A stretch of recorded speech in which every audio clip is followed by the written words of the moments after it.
Guys, Ethan here, and the payment clue day 2 clues have just come out. Well, I guess they've been out for a little bit, but anyways, yeah, so they just came out, and you can go on the forums if you want to see where this is at and look at it yourself. But I'm just gonna go over it, and they split it up into 3 items, like a clue for each item, which I like a little bit better because it's easier to siphon out.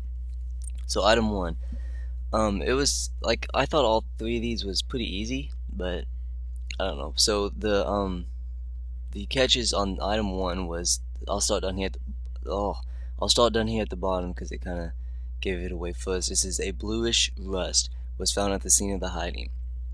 Now the only thing I can think of, like the first thing that came to mind was blue, that was mithril, because it has that bluish color to it. And then I went up here and it says I caught a splinter in my hand, which was curious. I was about 6 feet away from the nearest tree. And I was thinking through the myth items, and I was thinking wood, what uses wood in them, and it was a arrow, because you have to have wood to craft the shaft. So it was an arrow. So the first item is a mithril arrow, and the second item I thought was pretty easy. It said the first clue they gave away was a small damp patch lay where it set, so it suggests that something there was wet. And then moving on to where was it? Part of the item that got left behind was a solid substance. So part of it was, so it was wet at first and then it changed into a solid. And it said it had turned a color cross between brown and orange. Now I was thinking, what changes between brown and orange? Oh, that's brownish and orange, and it goes from being wet to a solid. And then it came to me and it was soft clay. So item 2 is soft clay. Item 3, it says when removed again, expensive gemstone dust was found. So gemstones, first thing that came to mind was what do you use with gemstones? And that was a chisel. And then it says down here, gemstone dust. So I was thinking maybe a hammer to crush it. So I was stuck between a chisel and a hammer. And then I go down here and it says I found an onion uprooted with what looked like a stab wound. And then, okay, hammers can't be used like to make a stab wound, so it was a chisel, because that was the only thing left.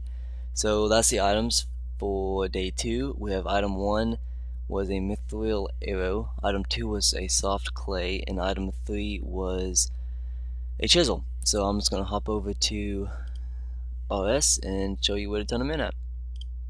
Okay, so here we are, and if you watched all of day 1 video, then you would know the contact is widened. But let's go ahead and turn these items in. Yes, what? Bunch of coconuts, here they are, standing in a row. Sorry, okay, there you go, got the items for you. He's happy.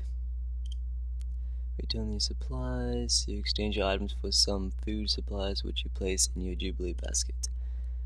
And your next clue.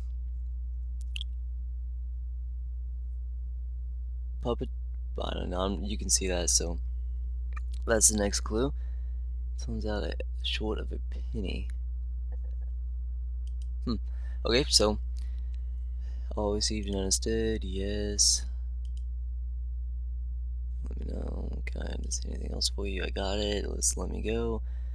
Oh, no thanks, just get me out of here. Alright, so the next contact is in Falador, so let's just, there it is, head up to Falador. And we are going to go to, I forgot the name of the person. Well, I feel stupid now. Oh, I was gonna show you. How about that? Unless I might be wrong, but I think I know who it is. So we'll see. I think it's someone in this bar here. What was that? Okay, I think which one was it? It was Emily, I think. What do you want? Yep, Diamond Jubilee, so all's right. But okay, go away. She doesn't know anything about it yet, so we'll have to wait for day 3. We'll have to wait for day 3 to get those clues to give the stuff to Emily. So, thanks for watching, and stay tuned for day 3.